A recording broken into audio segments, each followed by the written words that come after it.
Three, two, one, let's go. What's going on, and welcome to Game Pass Hero, where today Sony has purchased Bungie, former Microsoft developer, for $3.6 billion.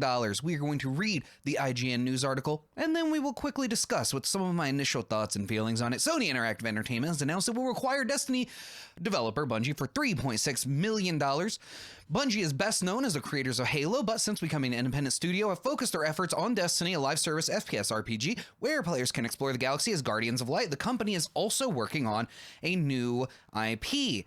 GameIndustry.biz reports that following the deal, Bungie will be run as an independent subsidiary of Sony Interactive Entertainment and will remain a multi-platform studio with the option to self-publish and reach players where they choose to play. We've had a strong partnership with Bungie since the inception of the Destiny franchise, and I couldn't be more thrilled to officially welcome the studio to the PlayStation family, says President Jim Ryan. President, CEO, Sony Interactive Entertainment, all did things. In the official PlayStation blog post, Ryan begins by confirming Bungie's independence. I want to be very clear to the community that Bungie will remain an independent and multi-platform studio and publisher. Ryan also says that Bungie will sit alongside the PlayStation Studios organization, where the two groups will collaborate. PlayStation Studios will also gain access to Bungie's proprietary tools, which can be used for PlayStation Studios teams, according to the blog. That, I think, is key. I actually think that is basically the whole reason that they have done this. In a separate blog post, Bungie detailed what the acquisition means for the company, calling SIE a partner who unconditionally supports us in all we are and who wants to accelerate our vision to create generation-spanning entertainment, all while preserving the creative independence. I think it's supposed to be independence that beats in Bungie's heart. Kind of. Bungie reaffirms that it retains its ability to independently publish and develop games even after the acquisition, and that it's committed to supporting games and communities where they choose to play, which is interesting. That's definitely a Microsoft line. This is Sony's sixth acquisition since 2021, though most of its studio acquisitions have been studios with long histories with PlayStation, like Bluepoint and Housemarque, or support teams and specialized studios like Nixxes and Valkyrie Entertainment. While Destiny 2 has been heavily promoted alongside PlayStation with exclusive bonuses for players on the system, Bungie's history is intertwined across PlayStation, Xbox, and PC, and the company hopes to remain multi-platform after the deal. The deal will also be scrutinized with Xbox, which has recently been making major acquisitions across the industry while building up Xbox Game Studios. They acquired Bethesda, they acquired Activision Blizzard. With Sony acquiring Bungie, this new age of studio acquisitions only appears to be heating up as studios look to expand their portfolio of teams and franchises. There's also the matter of Bungie's internal culture, which IGN reported extensively on, and you should go read, because it ain't all peachy keen over at Bungie. It never has been, never will be. Well, maybe it could be, you know, people get old and retire and stuff, but there's a lot. They got bad crunch culture. They got a lot of other stuff going on. Whether this acquisition will help guide the changes currently ongoing at the studio remains to be seen. So let's go back through this real quick, and I just want to give you some of my initial thoughts. Number one, good for Sony. It's nice that they went out and bought somebody. $3.6 billion is a lot of money. There's not a lot of like the Capcoms and the Square Enix and the From Softwares. They're going to cost a bit more than $3.6 billion. So this is a pretty big acquisition for them. So this is cool for them for a few reasons. One, it's an interesting change of strategy. Sony has been in some ways moving towards, like Microsoft, kind of being a publisher more than like, oh, we do consoles, we do Xbox, we do PlayStation. It's more like, hey, we have this box that lets you play your games where you want to play them, you know, on your TV, and it's affordable. And if you get it, then you get access to our games, kind of a deal. But we're also going to be on a bunch of other stuff where it's essentially the benefit to having a console is the value proposition there that you just don't get when you game on like PC and other things like that. So they will remain an independent subsidiary. So they're doing to Bungie what Microsoft has been doing to Bethesda and Activision, which is they want to keep them as their own kind of thing. They're going to have their own leader and they're going to have their kind of own thing going on, but then will be somewhat beholden to what's going on within the company at large. So That makes sense. It seems like a smart way to do it because Destiny makes a lot of money. They probably assume that their next game will make a lot of money. This seems like a pickup where it's like, hey, long term, what our strategy, there's benefits to getting Bungie, but long term, our strategy isn't to lock down these games and these IPs and this developer to just us. Our goal, because they got to be making a killing on PC, our goal is to get a company that will bring us revenue. And I think Bungie is a decent company to bring revenue in. So, yes, they created Halo, and then after Halo, they created Destiny. We had a strong partnership with Bungie since the inception of the Destiny franchise. Sure, you know, corporate speak, everyone's always, you gets along well with everybody else. I want to be very clear to the community that Bungie will remain an independent and multi-platform studio and publisher. So they might allow Bungie to publish games under their name and then let some of that money siphon back up to the top with PlayStation, which will be very interesting. That also opens up the possibility of games being published on Xbox that will have a PlayStation logo in there, or a Sony logo, but will be published by Bungie. So, PlayStation Studios will also gain access to Bungie's proprietary tools, which can be used for PlayStation Studios teams. That's something that I think is a big deal. Number one, Bungie, to this day, probably has the best skyboxes in the business. Their skyboxes are incredible. There's a lot of companies that are starting to do really good skyboxes. 343, you're getting there. You keep at it. Coalition can kill it with the skybox, but man, Bungie's got an amazing skybox. They also have 20-something years of information about how to make good shooting mechanics. Something where, and you're welcome to disagree with me, Sony really lacks. Even in their biggest, most high-profile games, things like The Last of Us Part 2, the shooting is meh. Like, it's very simplistic and very basic when it's compared to how advanced, like, the character animations are when you're in melee combat versus how so the everything kind of works when you're taking cover and you're shooting and, you know, your little crosshair moves in the exact same pattern over and over and over again and stuff like that. I think being able to go to Bungie and be like, hey, how can we spice up our shooting combat is going to be a huge deal for Sony. It's going to really help the gameplay aspect of a lot of their games, something that I think will benefit them greatly and that they do need.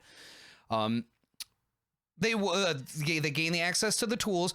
Bungie detailed what the acquisition means for the company, calling SIE a partner who unconditionally supports us. More talk. What is interesting, though, preserving the creative independence that beats in Bungie's heart.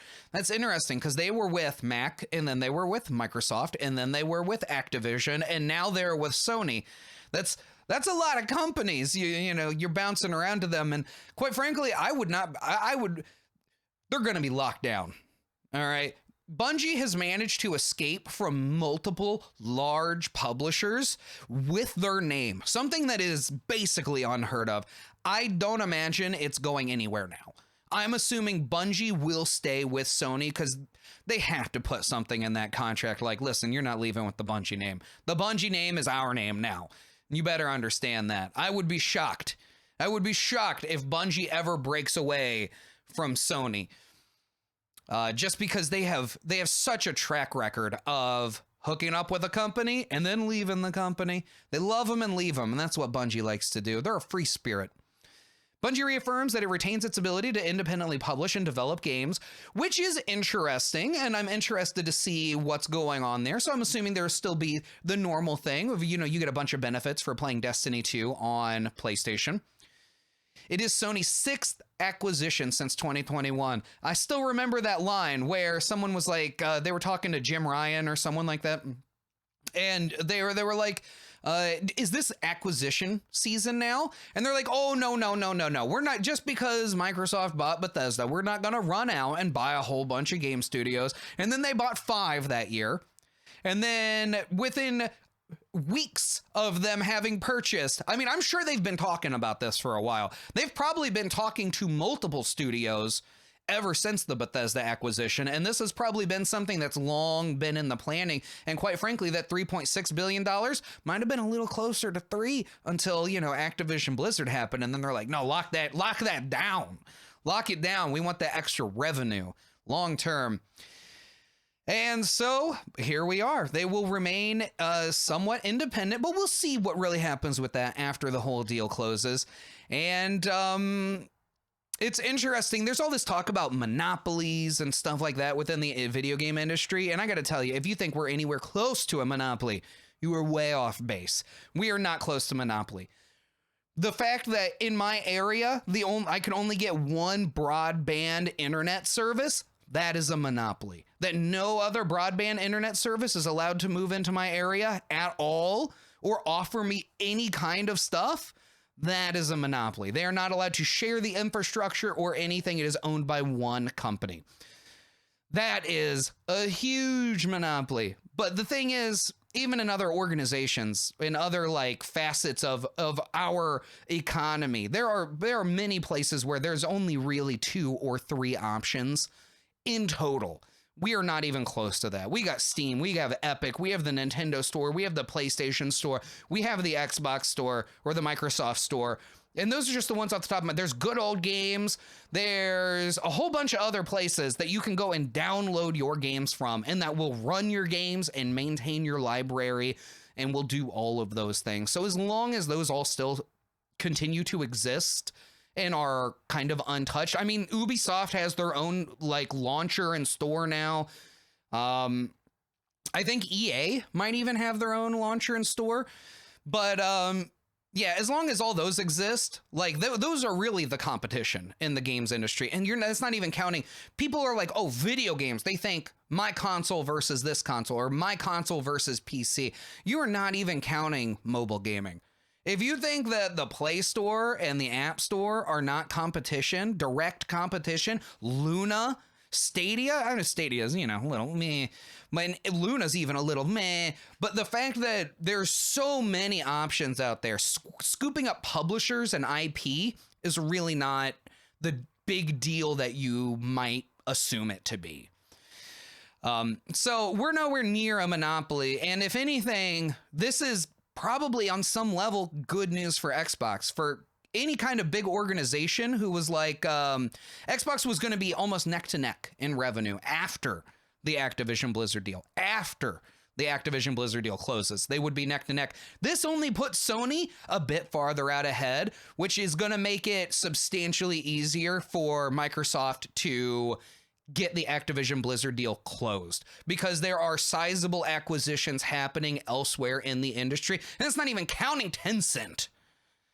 I mean, whose games, a lot of their games, League of Legends, they're in their own store. It is not like you're going to go to Steam and download League of Legends. You go to the League of Legends website and you download the League of Legends launcher, and then you play League of Legends that way. So, what the future holds, and are these acquisitions good or bad and all that stuff, honestly, I find it kind of exciting. I feel like for the last decade, we've all been playing the same games over and over and over, and I'm hoping this might shake things up a little bit. So those are my initial thoughts. I'm sure I will have some more later. I'd love to do one about why Sony is not going to purchase EA. It's a terrible idea. Don't encourage them to do it. There's a reason that Microsoft did not buy EA. I'm going to tell you that right now. They had the money to do it, but they didn't. And there's some great reasons. And MLB The Show is my hint on that one. And they had some other options, Ubisoft, Square Enix, and stuff like that. But you know what? I can go into this in a different video. So these are my initial thoughts. Good for Sony. I'm really happy for them. I really hope that Bungie elevates Sony's games as much as Sony will hopefully elevate Bungie, because I think that there is definitely going to be some give and take there, and adding in Bungie's shooting feel to their games is going to be a big step forward for Sony on a lot of levels. It's also going to give them a lot of leeway when it comes to leeway is not the right word. Developing on the PC. Bungie has a bunch of PC experience. So they can also get help from that and like moving things over, updating things simultaneously. They got The Last of Us multiplayer coming out. Imagine if Bungie works with them on the tech to be like, oh, here's how you update everything at once. Beep, beep, meow, and we send out all the updates. So it's a lot of cool stuff going on. It's really interesting. I'm very excited for them. I'm excited to see what the next big acquisition is and prepare to be disappointed. I think it's going to be Tencent. Not that they're going to be bought. They are going to buy somebody. They are going to buy an Ubisoft. They are going to buy one of these other companies. And you're going to be like, holy crap, I can't believe Tencent now owns From Software or something.